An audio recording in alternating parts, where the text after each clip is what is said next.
그 한 사람이라는 제목으로 설교하겠습니다.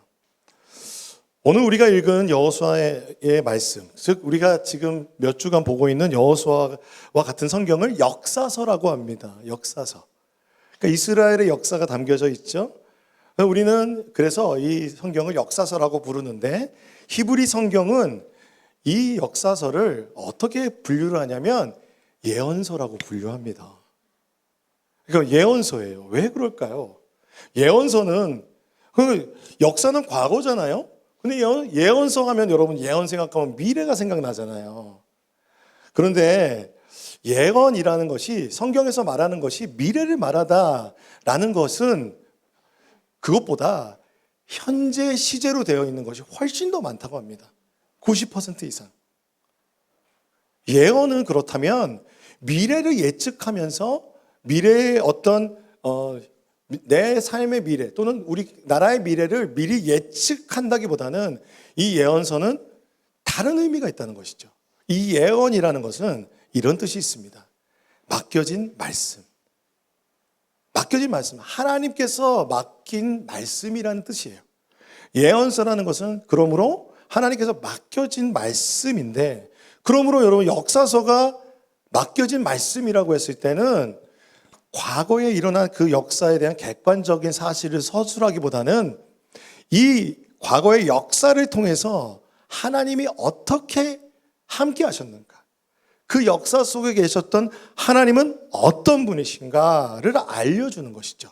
그래서 이렇게 얘기하더라고요.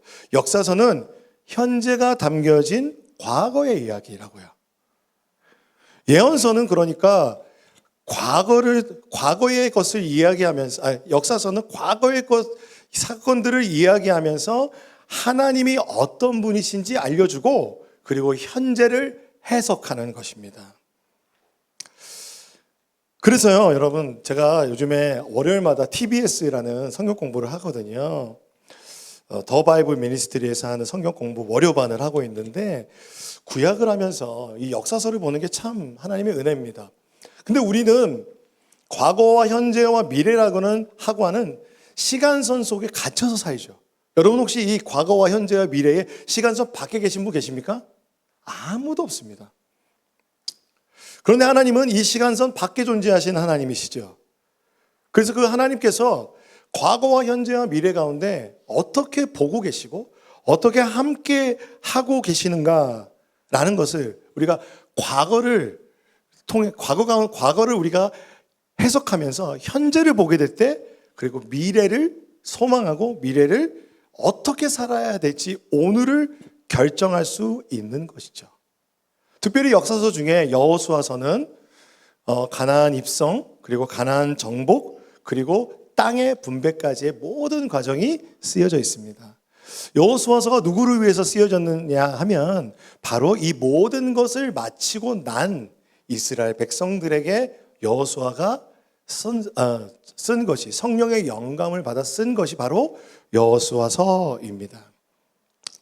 그 여호수아서를 읽다 보면, 그러니까 이런 역사서는 하나님의 함께하심, 과거를 조명하면서 하나님이 어떤 분이신지가 드러나기 때문에 이 역사서에는 성공만 쓰여진 게 아니라 실패도 쓰여져 있습니다.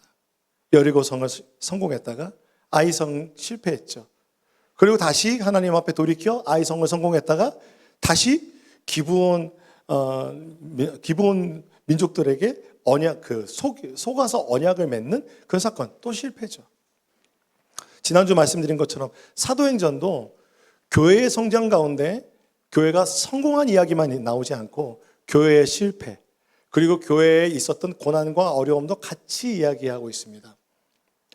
근데 이렇게 이야기하는 이유가 무엇일까요? 그것은 그러한 성공과 실패 가운데서 너희가 그 실패를 반복하지 말고, 실수를 반복하지 말고, 그 이유가 뭔지를 다시 찾아서 그것을 너희가 그 미래를 준비하라라는 하나님의 마음이 담겨져 있는 것이라는 것입니다. 근데 그 기준이 역사서에 보면 성공과 실패의 기준이 하나님의 말씀에 순종했는가, 하나님의 말씀이 있는가에 달려 있다는 것입니다. 하나님과 함께하고 하나님 말씀에 순종했다면 성공하였고, 그리고 하나님 말씀이 사라지고 하나님 말씀이 두어졌다 하더라도 순종하지 않을 때 그것이 그것이 어긋났을 때 그것이 실패했다는 것입니다. 이렇게만 얘기하면 너무 부담스럽잖아요. 하나님 말씀이 무엇인가? 하나님 뜻을 알고 싶어요. 라고 말하는데 잘 모르겠잖아요. 하나님 성경 말씀이 하나님 말씀인 거는 아는데 그 말씀을 통해서 내가 지금 오늘 살아가는 삶이 해석이 될 때도 있지만 해석이 안 될 때가 많잖아요. 여러분 다 해석되시나 봐요? 그런데 더 중요한 것이 제가 느껴지는 게 뭐냐면 그 성공과 실패의 그 모든 과정 속에 하나님은 이스라엘을 떠나지 않으셨다는 거예요. 하나님이 함께 하셨다는 것입니다. 그래서 여러분 이 역사서를 통해서 우리에게 이야기하는 것은 이 실패를 통해서 배우라는 것입니다.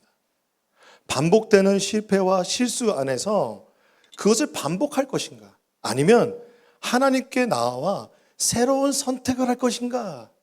너희가 선택하라라는 의미가 담겨져 있는 것입니다. 그러므로 여러분, 믿음이라는 것은 하나님을 믿는다고 했을 때는 그 믿음은 반드시 행동을 통해서, 행동이 동반이 되어 있습니다. 여러분, 물론 행동이 먼저 믿음을 증명하는 것은 아닙니다.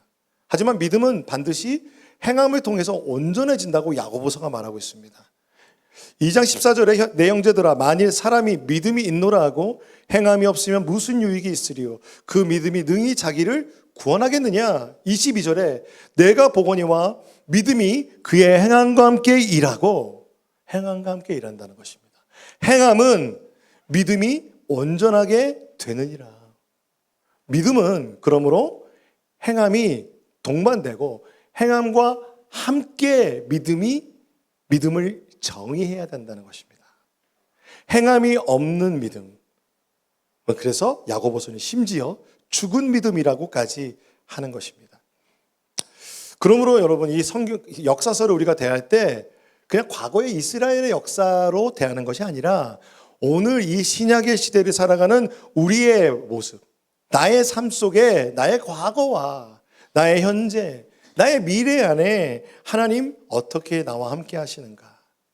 그러면서 우리의 삶의 믿음을 점검할 때 우리가 과거를 바꿀 수는 없잖아요. 하지만 우리의 미래는 바꿀 수 있는 것입니다. 많은 영화와 드라마가 시간 여행에 대한 주제를 가지면서 과거를 가서 과거를 바꿔서 현재를 바꾸려고 그래요. 왜냐하면 현재가 마음에 들지 않거든요. 현재의 마음의 아픔과 현재의 지금 어려운 상황을 과거로 돌아가서 바꾸면 현재가 바뀔 거라고 생각해요. 근데 많은 경우 과거를 바꿔도 계속 바꿔도 현재가 바뀌지 않는 이상한 그 굴레 속에 들어가게 됩니다. 왜 그럴까요? 왜냐하면 과거의 선택의 결과가 현재의 나이기 때문에 그렇습니다. 그 현재의 내가 아무리 과거를 바꿔도 현재의 나를 바꿀 수 없는 것이죠. 이 결과를 바꿀 수 없는 것입니다. 그것이 시간여행 안에 있는 딜레마예요. 조금 여기에서 더 나가면 너무 삼천포로 나갑니다. 삼천포로 나가요. 그래서 그런 게 궁금하신 분은 열심히 그런 영화들이 많이 있습니다. 다양한 시간선이 막 존재하고 그러니까 결국 무질서해지는 거예요. 그런 모든 영화들이 얘기하는 건 과거를 아무리 바꿔도 현재를 바꿀 수 없다. 그렇다면 이런 마음이 들잖아요. 그렇다면 너무 현재가 힘든데 그럼 나는 이 삶 안에서 어떻게 살아가느냐 했을 때 미래를 바꿀 수 있습니다. 미래를 바꾸는 것은 현재의 나의 결정에 달려있는 것이죠. 여호수아서는 모세가 죽은 다음에 여호수아가 세워지면서 시작이 됩니다. 그렇죠? 그리고 여호수아서의 맨 마지막이라고 하는 24장은 그가 인생의 마지막을 눈앞에 두고 온 백성을 세겜이라는 곳에 모읍니다. 세겜이라는 곳에 다 모아서 그가 그리고 그 중에서 지파의 지도자들을 불러내어서 하나님과 언약을 맺습니다. 이것을 세겜 언약이라고 합니다. 이 세겜 땅은 어떤 땅이냐면 이스라엘 민족의 조상 아브라함이 하나님과 언약을 맺고 가나안 땅을 약속받은 곳입니다. 창세기 12장 6절 7절에 보면 아브라함이 그 땅을 지나 세겜 땅 모래 상수리 나무에 이르니 그때에 가나안 사람이 그 땅에 거주하였더라. 여호와께서 아브라함에게 나타나 이르시되 내가 이 땅을 내 자손에게 주리라 하신지라. 자기에게 나타나신 여호와께 그가 그곳에서 제단을 쌓았다라고 합니다. 아브라함이 첫 제단을 쌓았던 곳, 가나안 땅을 너에게 주리라, 너의 자손에게 주리라 약속을 받았던 그곳에 하나님께 제단을 쌓았던 곳이 바로 세겜 땅입니다. 이 세겜 땅에서 이스라엘 백성과 여호수아는 이스라엘 백성을 모아서 하나님과 다시 한번 언약을 맺는 거예요. 이 언약이 그 언약의 형식이요, 시내산 언약이나 또한 신명기의 모압 언약과 같이 히타이트라는 곳의 종주권 언약 형태가 띄고 있어요. 이 종주권 언약은 뭐냐면 종주국이 봉신국과 언약을 맺을 때 봉신국이 그러니까 주인된 나라를 섬기면 그 주인된 나라가 그 섬기는 나라를 어떻게 해요? 보호하고 지켜주는 의무가 생기는 것입니다. 그런 것이 바로 종주권 언약입니다. 근데 이렇게만 생각하면 이 종주권 언약이 얘기해 주는 것은 하나님이 주인이시고 우리는 종이라는 것이죠. 근데 하나님이 주인이시고 우리가 종이다라고 했을 때 우리 마음에는 하나님과 우리와의 관계성이 여기에서만 머문다면 성경은 그렇게 얘기하고 있지 않거든요. 그래서 많은 경우 이 언약을 결혼 언약이라고 합니다. 하나님은 우리와 언약을 맺으실 때 내가 너와 결혼했다. 결혼은 무엇입니까? 동등한 사람이 서로 사랑하여서 서로 서로 책임과 의무를 같이 지는 것이 바로 결혼이죠. 한쪽에서만 책임지고 한쪽에서만 의무를 다하는 것이 아니라 한쪽에서 책임지고 의무를 다하면 또 서로에게 권리가 생기죠. 권리는 무엇입니까? 사랑받을 권리. 사랑받을 권리. 그렇습니다. 그것이 바로 하나님께서 사랑하여서 그 교제와 그 관계 안에서 우리의 결혼 언약을 맺으셔 주셨다는 거예요. 그래서 내가 너희와 결혼했다라고 주님 말씀하시잖아요.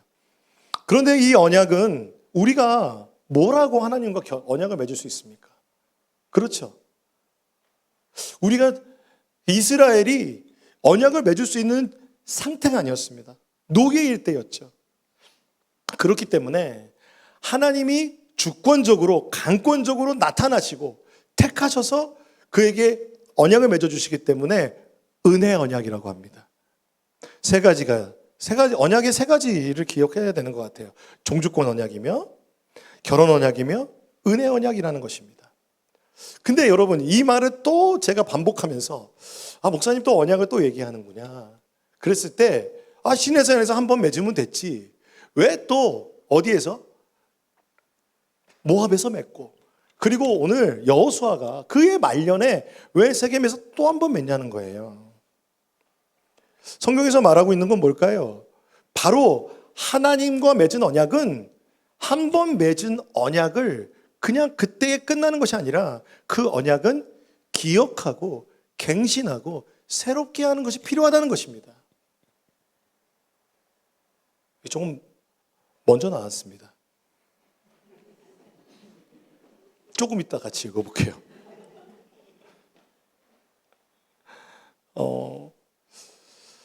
이스라엘이 광야 생활에서 하나님과의 관계, 그러니까 그 언약의 관계를 처음 맺었죠. 그리고 나서 가나안 땅에 들어가기 전에 모압에서 이제 언약을 맺었습니다.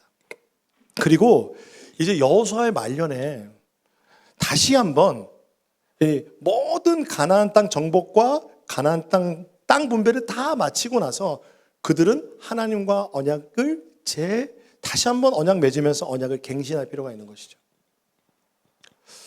그러므로 우리의 삶 속에서 하나님을 믿는 그 믿음, 예수님을 믿는 그 믿음을 늘 점검하고 하나님 앞에서 내가 믿는 복음이 무엇인지 그것을 점검하고 언약을 갱신하는 것이 중요하다는 것을 알 수 있습니다. 이제 보여주세요. 같이 한번 읽어볼게요. 시작.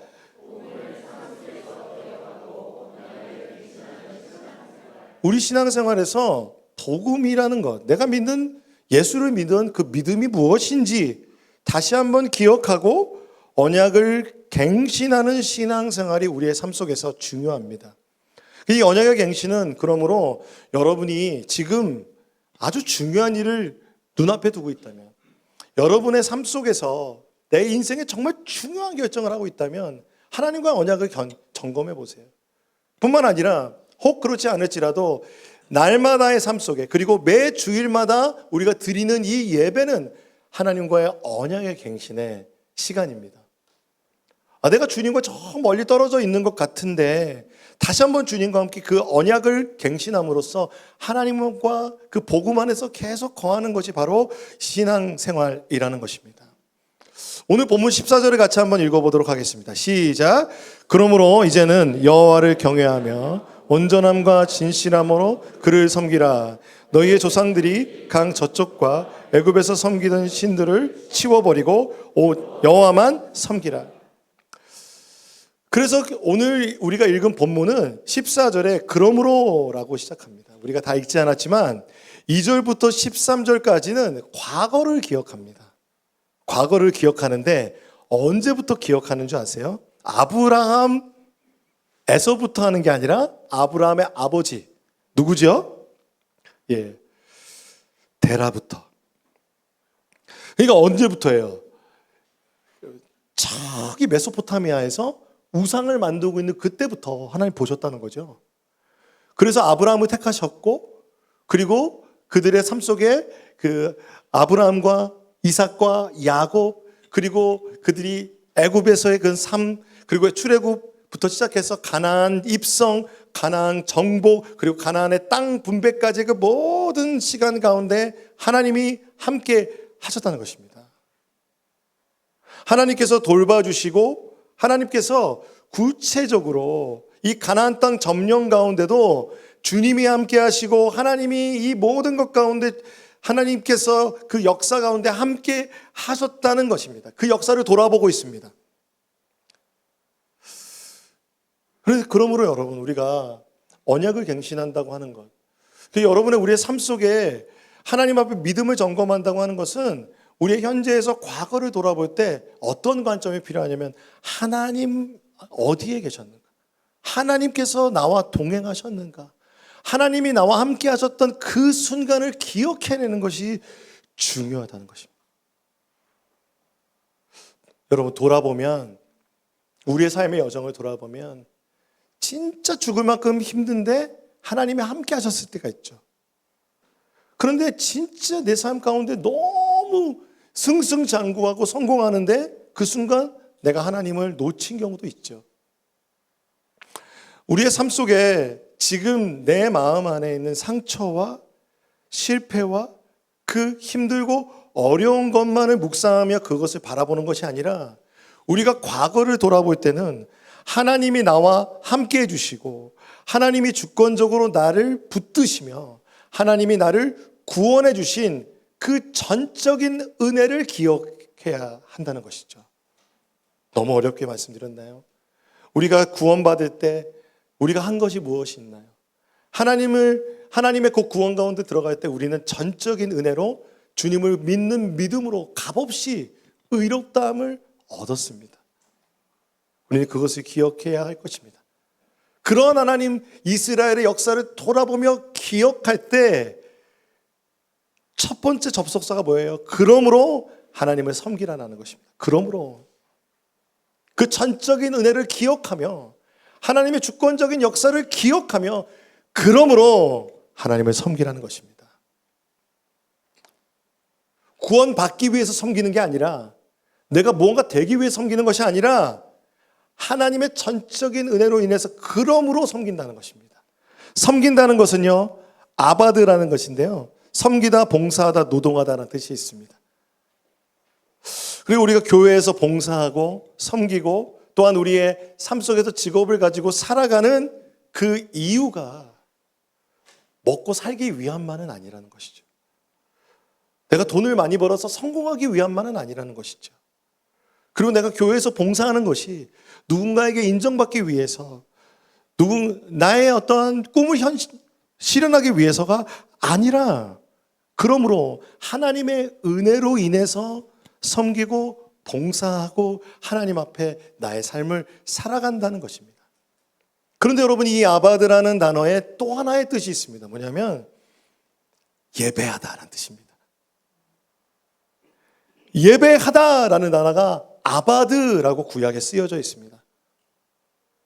예배하는 것은, 그러므로 이 말을 이렇게 바꿔볼 수 있습니다. 하나님을 섬기라라는 것은 그러므로 여호와를 예배하라라는 것입니다.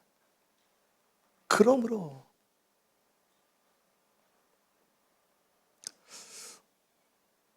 우리의 과거의 성공과 실패를 주님 안에서 품으면서 그러므로 하나님을 예배하는 것입니다. 그래서 첫 번째 여호수아가 말하는 것은 여호와를 경외하라고 말합니다. 예배자가 가져야 되는 첫 번째 마음은 그러므로 하나님을 경외하는 것입니다. 하나님을 경외하는 것이 첫 번째라는 것은요, 너무도 중요합니다. 왜냐하면 하나님을 인식하는 거거든요. 오늘 주님 우리와 함께 계십니다. 아멘. 그 하나님이 인식되고 인정된다면 우리는 주님을 경외할 수밖에 없습니다. 경외한다는 것은요, 두렵고 떨림으로 사랑하는 겁니다. 이상하죠? 사랑하면 그냥 무조건 친밀할 것 같은데 두렵고 떨림으로 사랑하는 것이죠. 마치 우리가 너무 존경하고 진짜 내가 롤모델로 삼았던 사람이 내 눈앞에 딱 나타나면 우리가 어떤 마음이 듭니까? 막 두렵고 떨리잖아요. 막 떨리지 않습니까? 하지만 그 사람이 싫은 건 아니죠. 하나님은 우리에게 가장 친밀하게 다가오십니다. 하지만 그분은 나와 우리와 다른 존재이십니다. 하나님은 온전히 구별되신 유일하신 하나님이시며 거룩하신 하나님이며 가장 아름다운 분이시며, 하나님은 성부, 성자, 성령 하나님이 함께 계신 삼위일체의 유일하신 하나님이십니다. 우리가 믿는 하나님이 그 하나님이십니다. 아, 우리가 어떻게 이런 분과 내가 함께 할 수 있다니, 이게 너무 영광입니다. 내가 너무 감격이 됩니다. 내가 너무 떨립니다. 라는 마음이 경외하는 마음입니다. 하나님을 인식하는 마음이죠. 팀 켈러 목사님은 복음을 믿으면 이 복음이, 우리가 믿는 그 믿음이 정말 예수 안에서 그 복음이 작용할 때 어떤 일이 벌어지냐면 하나님을 느끼게 되는 거예요. 하나님이 어떤 분이신지. 그 하나님이 어떤 분이신지 느껴질수록 하나님의 그 빛이 나에게 임하기 때문에 내가 어떤 존재인지도 느껴지는 거예요. 그러므로 하나님의 그 거룩하심이 점점 더 느껴지면, 그 하나님의 빛이 나에게 비출 때 나는 어떤 걸 느끼냐면 나의 죄성을 느낍니다. 나의 죄됨을 느낍니다. 아, 내가 하나님께 그렇게 다가갈 수 없는 존재구나. 하나님과 나 사이는 극복할 수 없는 깊은 골짜기가 있구나라는 것을 알게 됩니다. 복음의 능력은 무엇이냐면요, 그럴 때 동시에 그 하나님이 나를 찾아오셨구나, 그 하나님이 나를 위해 구원의 은혜를 베풀어 주셨구나 라는 것이 동시에 느껴지는 거예요.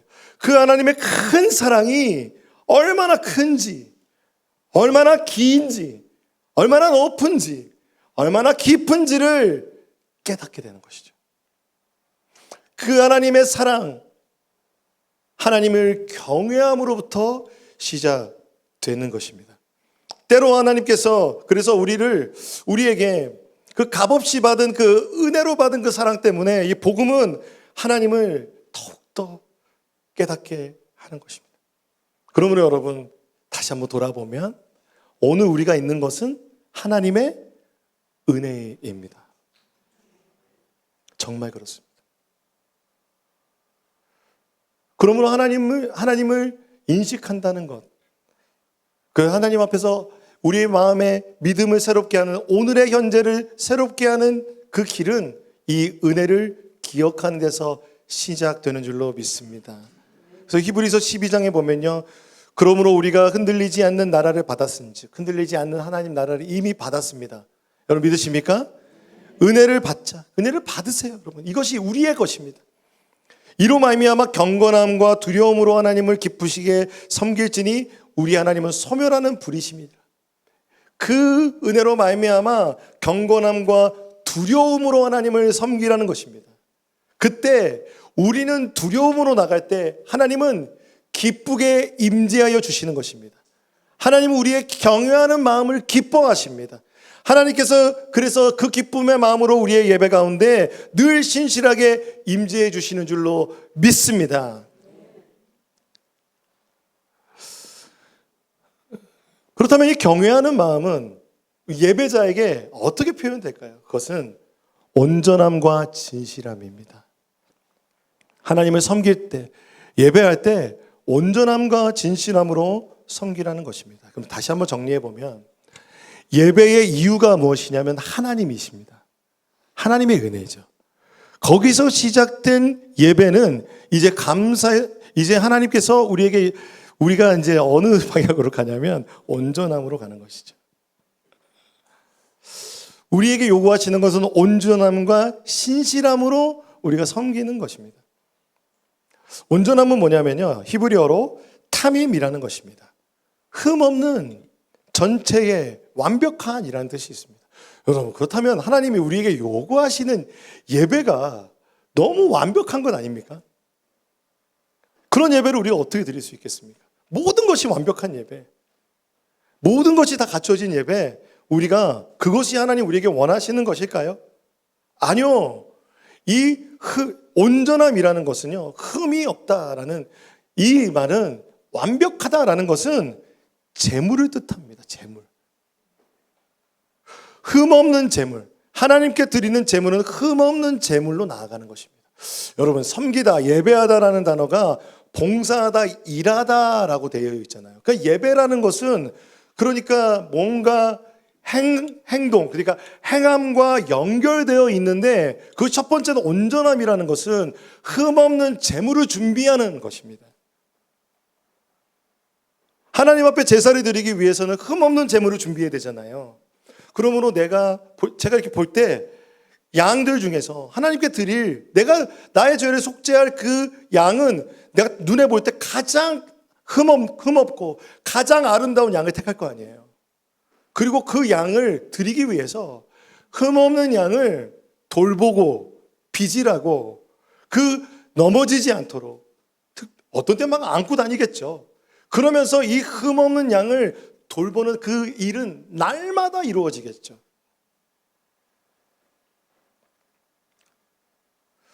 그렇다면 우리에게는 무엇일까요? 이 흠없는 재물이 사실은 예수 그리스도시잖아요. 우리에게는 이미 흠없는 재물 예수 그리스도께서 우리에게 주어져 있습니다. 그렇다면 우리가 점검해야 되는 건 뭘까요?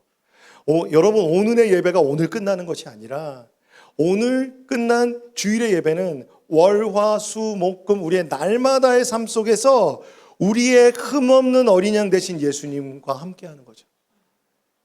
그러면서 우리의 마음을 그 예수님의 마음과 같이 겸손하게, 예수님의 마음과 같이 예수님 앞에서 우리의 마음을 흠없는 제물로 마음을 지키는 것, 그것이 온전함이지 않을까요? 그 온전한 마음의 시작이 무엇일까? 저는 그것이 감사라고 생각합니다. 하나님 그분으로 인한 감사, 하나님의 은혜로 인한 감사, 그 감사 때문에 내 마음의 동기가 그 감사가 될 때 우리의 매일의 삶은 그 온전함으로 나의 마음을 준비할 수 있게 되는 것이죠. 그러면 시편 100편 4절을 말합니다. 감사함으로 그 문에 들어가며 찬송함으로 그의 궁정에 들어가서 그에게 감사하며 그의 이름을 송축할지어다. 감사가 예배의 문을 여는 열쇠입니다. 감사로 예배의 문을 여시는 여러분 되시기를 소망합니다. 우리의 예배 온전함은 그러므로 감사해서 시작이 됩니다. 두 번째는요, 진실함입니다. 진실함은 에메트라고 하는데요, 성실하다, 신실하다, 진리 뭐 이런 뜻이 있어요. 성실함으로 예배를 드리는 것, 신실함으로 예배를 드리는 것, 진실한 마음, 진정한 마음으로 예배를 드리는 것은 이렇게 얘기하더라고요. 거칠애를 버리고 너의 모든 예배의 행동, 예배의 그 모든 것이 마음에서 우러나오는 하나님을 두려워하고 사랑하는 마음과 나의 행동, 나의 예배하는 것이 일치하도록 노력하는 것이 진실함이라는 것이죠. 그리고 이 성실함은 그러므로 견고한 것입니다. 견고하게 서 있으려고 하는 것. 우리가 하나님을 예배한다는 것은 그러므로 하나님을 두려워하고 하나님을 사랑하는 것부터 나와서, 그러나 우리가 준비해야 되는 것은 무엇이냐면 온전함과 진실함으로 정말 우리의 마음을 준비하는 것. 그러므로 하나님이 주신 은혜가 너무 감사해서 늘 성실하게, 신실하게 이 거칠애가 되지 않도록 진심으로 예배를 드리는 자, 예배를 준비하여 예배 가운데 나오는 자가 예배자입니다. 여러분, 우리는 이렇게 생각합니다. 우리 예배가 우리가 지금 누군가 준비해 준 예배를 참석해서 찬양팀 또는 설교 또는 교회의 모든 이렇게 갖춰진 것을 통해서 내가 은혜를 받는다고 생각합니다. 아니요, 여러분, 그렇지 않습니다. 사실 여러분, 우리가 주님 앞에 예배자로 마음밭이 준비된 만큼 하나님 우리의 마음을 받으시고 하나님이 기뻐하십니다. 저는 사실 이런 얘기하기 되게 좋아하지 않아요. 어떤 얘기냐면 하나님이 받으시는 예배가 있고 그렇지 않은 예배가 있다. 하나님 우리에게 은혜를 베푸셨기 때문에 모든 예배를 받으신다라고 말합니다. 하지만 정말 그런지는 우리 하나님 앞에 정말 주님을 경외한다면 한번 마음을 점검하지 않을 수 없습니다. 우리가요, 너무 예배의 행동만 너무 힘쓰다 보면 예배는 뭐가 되냐면 형식화돼요. 예배 겉으로 드러나는 음악, 형식. 그래서 예배는 너무 프로페셔널하게 드려지는데 그 안에 뭐가 없어요? 마음이 없어요. 거칠애만 남아있는 거예요. 가장 멋진 예배를 드리지만 하나님이 기뻐하실 수 없는 예배. 형식화되고 감격이 없는 종교적 행위가 되어버리는 것입니다. 그래서 하나님이 없이 예배자만을 만족하게 되는 예배를 뭐라고 말하냐면 소비자 중심의 예배라고 합니다. 그리고 그것을 좀 더 영어로 이게 다른 말을 못 찾겠어요. I-centered worship이라고 그래요. 자기 중심적인 예배. 오늘 우리가 드리는 예배가 자기 중심적인 예배가 되지 않기 위해서는 하나님 경외하는 마음을 회복해야 합니다. 그리고 온전함과 진실함으로 하나님을 섬기라는 이 여호수아의 이 외침을 들어야 합니다. 하나님을 섬긴다는 것은 분명히 그러므로 복음 안에서 하나님을 인식하며 온전하고 진실한 마음에서 하나님을 사랑하는 동기에서 시작되고, 그리고 그것은 우리의 행동으로 우리의 어떤 예배를 드리는 모습에서 드러나는 것입니다. 나타나게 되는 것입니다. 그러므로 하나님 앞에 우리가 예배를 드리며 하나님을 섬기는데 점검하는 필수적인 것은 나의 예배가, 그리고 내 봉사가, 나의 섬김이 하나님 중심인가 아니면 내 중심인가를 끊임없이 점검해야 하는 것입니다. 여호수아서 24장 14절에 보면 그러므로 이제는 여호와를 경외하며 온전함과 진실함으로 그를 섬기라. 너희 조상들이 강 저쪽과 애굽에서 섬기던 신들을 치워버리고 여호와만 섬기라 라고 말합니다. 여호수아가 너희가 섬기던 신들을 치워버리고 여호와만 섬겨라. 여러분, 이 메시지는 그때 당시 가나안 그 고대 근동에서는 정말 이전에 들어보지 못했던 메시지입니다. 왜냐하면 애굽과 메소포타미아 가나안 지역은 다신교 사상이 있었던 곳이에요. 이 신도 믿고 저 신도 믿는 거죠. 내가 필요할 때 이 신도 부르고, 그렇죠. 그러니까 뭐 우리가 농담하듯이 부처님, 예수님 뭐 이렇게 하는 거, 신령님 부르잖아요. 우리가 농담처럼 하지만 그것이 무엇을 말하냐면 다신교적 이야기인 것이죠. 인도와 일본 같은 나라는 대표적인 다신교 나라입니다. 예수 믿으세요. 예, 믿습니다. 근데 예수도 믿고 힌두교 신도 믿는 거예요. 여러분, 이러한 다신교의 특징이 뭔지 아세요? 신을, 그러니까 내 중심으로 통제하는 거예요. 내 필요에 따라 이용하는 것입니다. 신을 통제하고 이용하는 것이 나입니다. 그러니까 내 중심적인 것이죠. 이 우상숭배는 내가 신을 조종하고 통제하는 것입니다. 뿐만 아니라 가나안의 신들은 입에 담을 수 없을 정도로 잔인하며 음란하며, 그리고 심지어 아이들을 제물로 바치는 신입니다. 우상들입니다. 여러분, 하나님은 사랑이시잖아요. 하나님께서 거룩한 분이시잖아요. 어떻게 이 가나안 땅에 임재하실 수 있겠어요? 하나님이 어떻게 그러한 것을 그냥 보고만 계실 수 있겠어요? 하나님께서는 이 다신교 세상에서 이스라엘을 선택하셔서 이스라엘에게 말하는 것은, 여호수아를 통해서 말하는 것은 하나님만을 섬기라는 것입니다. 왜냐하면 하나님은 질투하는 하나님이시거든요. 사랑하지 않으면 질투하지 않습니다. 결혼 언약이라고 그랬잖아요. 신랑과 신부가 결혼을 하는데 서로 사랑하는 사람이 따로 있는데 결혼한다고 생각해 보세요. 말이 안 되죠. 여러분의 남편이, 여러분의 아내가 다른 남자, 다른 여자를 사랑한다면 여러분 그것을 견딜 수 있겠습니까? 견딜 수 없는 것이죠.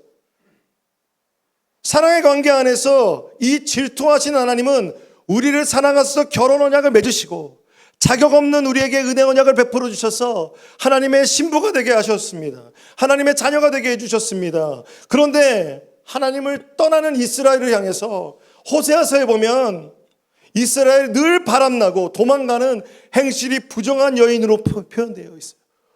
호세아 보고 그런 여인에게 가서 결혼해라. 내가 그런 심정이다라고 하나님 말씀하시는 것이죠. 하나님은 우리 마음대로 할 수 있는 그러한 존재가 아닙니다.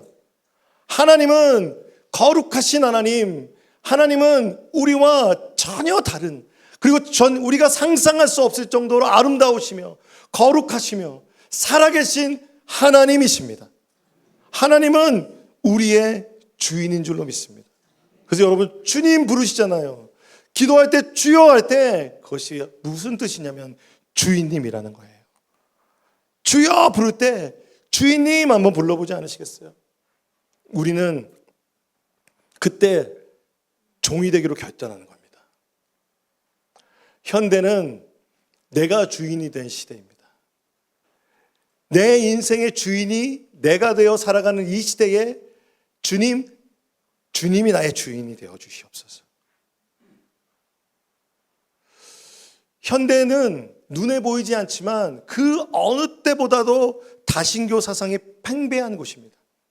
내가 중심이 되어서 모든 것을 결정하고 모든 것을 내 마음대로 쓰고 나의 인생의 성공과 행복을 위해서는 모든 것을 이용할 수 있는 것. 하나님도 그렇게 이용하려는 것이 현대인들의 특징입니다. 이것은 눈에 보이지 않지만 우리의 마음의 깊은 곳에 우상으로 자리잡아 있습니다.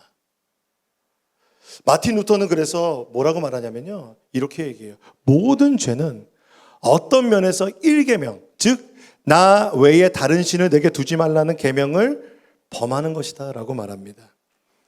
그러니까 우리가 겉으로 드러나는 죄는 결국 우리의 마음속 깊이 자리 잡고 있는 죄 이면에 있는 죄인 마음의 우상을 섬기는 것에서부터 나온다는 것입니다. 복음 중심 삶에서는요, 이 마음의 우상을 뭐라고 말하냐면 용납, 통제, 명성, 성공, 안정감, 기쁨, 지식, 인정, 존경입니다. 여러분 이 단어를 딱 들을 때 어떤 마음이 드세요? 너무 듣고 가지고 싶은 거 아니세요? 내가 정말 이거는 정말 내가 용납받고 싶다. 내 인생 정말 내 마음대로 다 통제됐으면 좋겠고, 모든 사람이 알아주는 명성을 갖고 싶고, 성공하고 싶고, 이 모든 것을 우리는 갖고 싶어 합니다. 그럼 이것이 나쁜 것인가요? 에베소서에 보면 이 모든 것을 하늘의 신령한 복이라는 단어로 표현합니다. 하늘의 신령한 복을 예수 안에서 받았다는 것입니다. 예수님 안에서 우린 용납받았고, 우리는 예수님 안에서 우리의 삶이 통제, 예수님이 우리를 다스리고 계시고, 예수님이 우리를 인정하시고, 예수님이 우리의 삶을 이루어 가시고, 예수님 안에서 안정을 느끼고, 예수님 안에서 기쁨을 누릴 수 있으며, 예수님이 우리의 지식의 근원이 되시며 진리의 근원이 되시며, 예수님이 우리를 인정하시고 우리를 존중해 주신다는 것입니다. 여러분 그 예수님의 그 하늘에 속한 모든 신령한 복이 여러분 부족하십니까? 우린 부족하다고 느껴요. 그렇기 때문에 이것 자체가 목적이 되는 거예요. 그래서 이것을 내 마음의 우상으로 신뢰하며 믿고 그것을 따라가는 것입니다. 오늘 여호수아가 말하는 것은 이러한 마음의 우상을 너희에게서 제하여 버리라는 것입니다. 세겜 땅에서 하나님이 기억하시는 또 하나의 사건은 뭐냐면 야곱이 드라빔 사건이 있을 때 그 가족에 있는 모든 우상을 다 제하여 버렸습니다. 하나님이 기억하시는 사건입니다. 하나님보다 더 사랑하는 것, 그것을 다 버리고 진정으로 우리에게 모든 것을 주실 수 있는, 우리에게 모든 만족을 주실 수 있는 그 주님을 더 사랑하기로 결정하는 그 자리가 세겜이었다는 것이죠. 여러분 오늘 여러분도 주님 앞에 그 주님을 내 마음속 깊은 곳에 참된 주인으로 모시기를 소망합니다. 우리가 로마서 12장 말씀 같이 읽어보겠습니다. 시작. 그러므로 형제들아 내가 하나님의 모든 자비하심으로 너희를 권하노니 너희 몸을 하나님이 기뻐하시는 거룩한 산 제물로 드리라. 이는 너희가 드릴 영적 예배니라. 너희는 이 세대를 본받지 말고 오직 마음을 새롭게 함으로 변화를 받아 하나님의 선하시고 기뻐하시고 온전하신 뜻이 무엇인지. 아멘. 여호수아가 이거 너무 강조하기 싫기 때문에 하고 싶어서 15절에 이렇게 말합니다. 만일 여호와를 섬기는 것이 너희에게 좋지 않게 보이거든 너희 조상들이 강 저쪽에 섬기던 신들이든지 너희가 거주하는 땅에 있는 아모리 족속의 신들이든지 너희가 섬길 자를 오늘 택하라. 뭐예요? 우상을 섬겨도 된다는 얘기가 아니죠. 너희 눈에 하나님 섬기는 게 좋지 않게 보여도 야 한번 우상 섬겨봐. 하지만 오직 나와 내 집은 여호와를 섬기겠노라. 결단합니다. 여러분 세상에서 하나님을 믿고 하나님을 따라간다고 누가 알아주겠습니까? 우리가 하나님을 믿는 것 자체가, 하나님 예수 그리스도를 따라가는 그 길 자체가 넓은 길이 아닙니다. 좁은 길입니다. 예수님께서 말씀하시죠. 내가 곧 길이요 진리요 생명이니 나로 말미암지 않고는 아버지께로 올 자가 없느니라. 여호수아가 나와 내 집은 예배자가 되겠다는 거예요. 나는 예배자가 되기로 결정했다는 거예요. 그래 너희는 선택하라는 거죠. 여러분 그 선택을 할 때 우리의 삶이 좁은 길일 수 있는 거예요. 예수님이 간 길이 어떤 길이에요? 십자가의 길, 그리고 가시 면류관의 길이었습니다. 영광의 길이 아니었습니다. 길이요 진리요 생명이니라고 말할 때 여러분이 그 길을 걸어가시겠습니까? 그 길이 가시밭이라도 고난의 십자가의 길이라도 걸어가시겠습니까? 여호수아도 살아온 길이 영광의 길은 아니었습니다. 치열한 믿음의 싸움이었죠. 그럼에도 불구하고 나와 내 집은 여호와를 섬기겠노라. 이 한 사람의 고백이 이스라엘 백성의 마음을 움직였습니다. 그래서 다 함께 고백해요. 우리도 하나님을 예배하겠습니다. 우리도 하나님을 섬기겠습니다. 한 사람의 예배자가 가정을 변화시킵니다. 한 사람의 예배자가 나라를 변화시킵니다. 한 사람의 예배자가 직장을 변화시킵니다. 한 사람의 예배자가 열방을 변화시킵니다. 그 한 사람 주님이 찾으시는 것입니다. 여호수아가 모세를 대신해서 지도자가 되었습니다. 우리가 다다음 주부터 사사기를 볼 텐데 이제 여호수아가 말년에 이 세겜 언약 이후에 그 다음 지도자가 세워지지 않습니다. 왜 그럴까요? 땅이 분배됐기 때문에 이제 각 지파들이 여호와를 섬기기로 결정하고 이 세겜 언약을 붙잡으면서 예배자로 가나안 땅에서 살아가야 되는 것이죠. 하나님은 그 한 사람 그 예배자를 찾으십니다. 이스라엘이 이제 주님 앞에 참된 헌신과 예배를 드리기를 주님은 원하시는 것이죠. 여러분, 예배는 누구도 여러분 대신 드려드릴 수 없습니다. 저는 여러분 대신 여러분의 예배 드려드릴 수 없어요. 여러분은 하나님 앞에서 오늘 예배자가 되기를 선택하시겠습니까? 아멘 안 하면 어떡합니까? 걱정되는데 아멘 해주셔서 감사합니다. 요한복음 4장에 예수님께서 그 예배자를 찾아가는 여정을 떠나세요. 유대를 떠나서 갈릴리로 가시면서 그 사람들이 잘 안 가는 사마리아를 통과하는 길을 선택하셨어요. 이 길은 너무 험하기 때문에 그리고 하루 반 정도가 걸려요. 정오에 도착하려면. 너무도 험한 길이기 때문에 예수님이 온 힘을 다해서 걸으셔서 그냥 그 우물가에 풀썩 앉으실 정도로 온 힘을 다해서 수가성의 야곱의 우물에 도착하셨습니다. 그 수가성의 야곱의 우물에서 예수님은 그 사마리아 여인을 만나셨습니다. 그 여인은 어떤 사람입니까? 그의 오늘 그 갈급함으로 야곱의 우물에 나왔던 그 여인은요, 그 과거가 남편이 5 있었지만 지금 있는 남편도 남편이 아닌 가정이 깨어진 여인입니다. 그 누구에게도 하소연할 수 없는, 그래서 사람들 소문 때문에 사람들의 눈을 피해서 정오에 물을 뜨러 올 수밖에 없는 홀로 힘겹게 살아가는 여인이었습니다.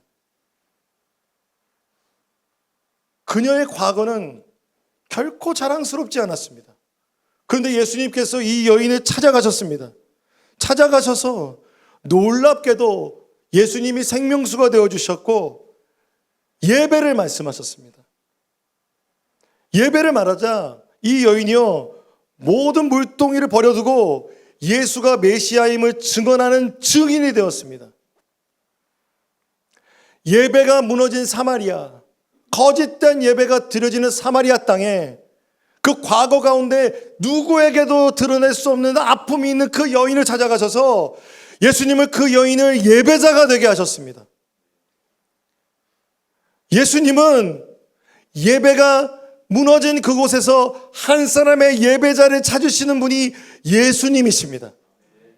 예수님이 찾아가신 수가성의 옛날 이름이 무엇인지 여러분 아십니까? 세겜입니다. 나와 내 집은 여호와만 예배하겠다라고 결단했던 바로 그 세겜. 하지만 예배가 무너진 사마리아 땅에 예수님 다시 그 땅을 찾아가셔서 예배자를 찾으셨습니다. 여러분, 예수님의 이름이 히브리어로 뭔지 아세요? 여호수아예요. 여호수아. 예수님께서 이렇게 말씀하십니다. 아버지께 참되게 예배하는 자들은 영과 진리로 예배할 때가 오나니 곧 이때라. 아버지께서는 자기에게 이렇게 예배하는 자들을 찾으시느니라. 하나님은 영이시니 예배하는 자가 영과 진리로 예배할지니라. 여호와는 구원이시다라고 하는 여호수아, 그 이름을 가지신 예수 그리스도께서 영과 진리로 예배하는 그 한 사람을 오늘도 아버지는 찾으신다는 것입니다. 여러분의 가정의 예배가 무너지셨습니까? 여러분의 직장의 예배가 무너지셨습니까? 여러분의 삶의 예배가 무너지셨습니까? 오늘 여러분의 삶에 나는 주님만을 예배하겠다라는 그 결단을 하는 여러분이 되시기를 소망합니다. 바로 그때 우리의 예배는, 우리의 미래는 주님의 손안에 놓이게 되는 것입니다. 오늘을 성결하게 하여 예배자가 될 때 우리의 삶은, 우리의 미래는 변하게 될 줄로 믿습니다. 하나님의 손에 있게 될 줄로 믿습니다. 주님은 지금도 온 땅을 두루감찰하셔서 전심으로 자기에게 향하는 자를 찾으십니다. 그 사람을 찾고 그 예배자들이 모여있는 예배를 드리실 때, 그들을 보실 때 주님께서 기뻐하며 임재하시고, 내가 시원하다, 내가 너무 기쁘다, 내가 이 예배를 너무 사랑한다라는 그 예배, 우리가 같이 드리고 싶습니다. 하나님께서 정말 이 시대에 마음 시원하게 해드리는, 하나님의 마음을 시원하게 해드리는 예배자, 그 한 사람이 되기를 소망합니다. 우리 함께 주님 앞에 찬양하며 나가지 않으시겠습니까?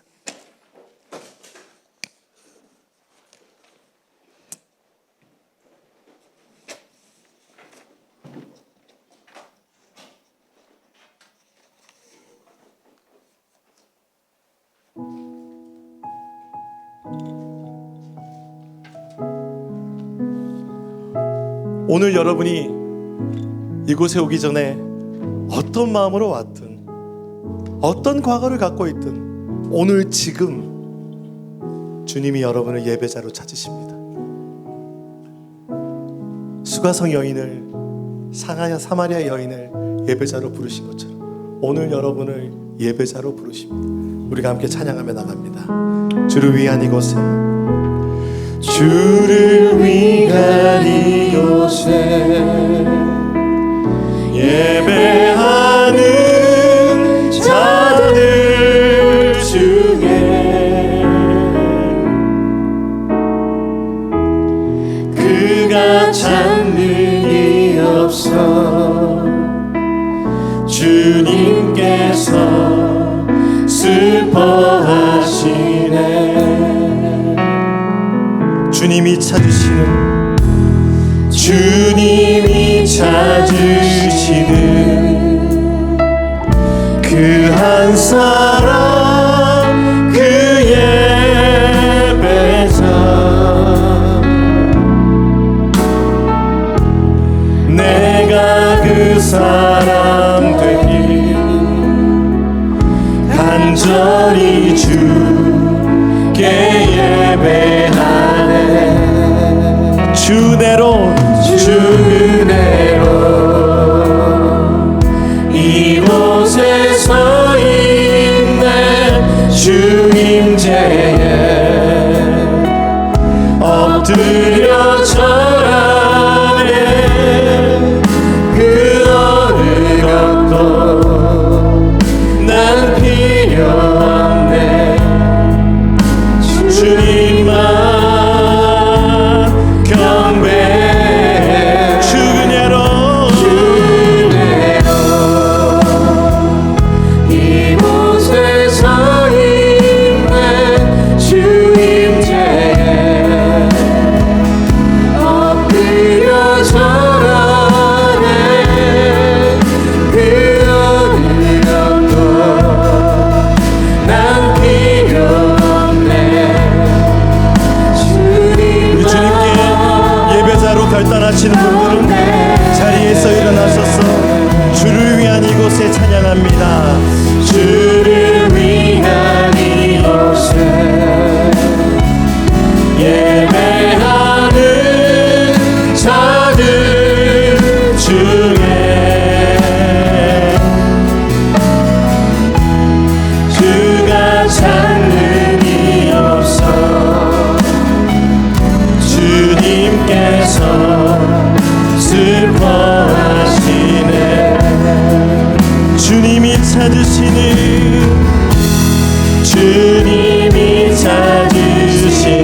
그 한 사람, 그 예배자. 주님, 내가 되기를 소망합니다. 내가 그 사람 되리 간절히 주께 예배하네. 주 그대로 이곳에 서 있네. 주 임재에 엎드려 절하네. 그것도 난 필요 없네. 주님만 경배해. 주 그대로 이곳에 서 있네. 이곳에 서 있네. 할렐루야. 주 임재에 엎드려 절하네. 그 어느 것도 난 필요 없네. 주님만 경배해. 주님이 찾으시는 그 한 사람, 주님이 찾으신 오늘 우리가 더 주님을 찬양하며 더 주님을 예배하며 나갑니다. 찬양으로 주께 나갑니다. 내가 그 사람 되길, 내가 그 사람 되길 간절히 주께 예배하네. 주대로 이곳에 서 있네. 이곳에 서 있네. 주 임재에 엎드려 절하네. 그 어느 것도 난 필요 없네. 주님만 경배해. 주 그대로 이곳에 서 있네. 이곳에 서 있네. 주 임재에 엎드려 절하네. 그 어느 것도 난 필요 없네. 주님만 경배해. 주 사랑 거친 풍랑에도 주 사랑 거친 풍랑에도 깊은 바다처럼 깊은 바다처럼 나를 잠잠케 해. 주 사랑 내 영혼의 반석 그 사랑 위에 주 사랑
결단하며 기도하겠습니다.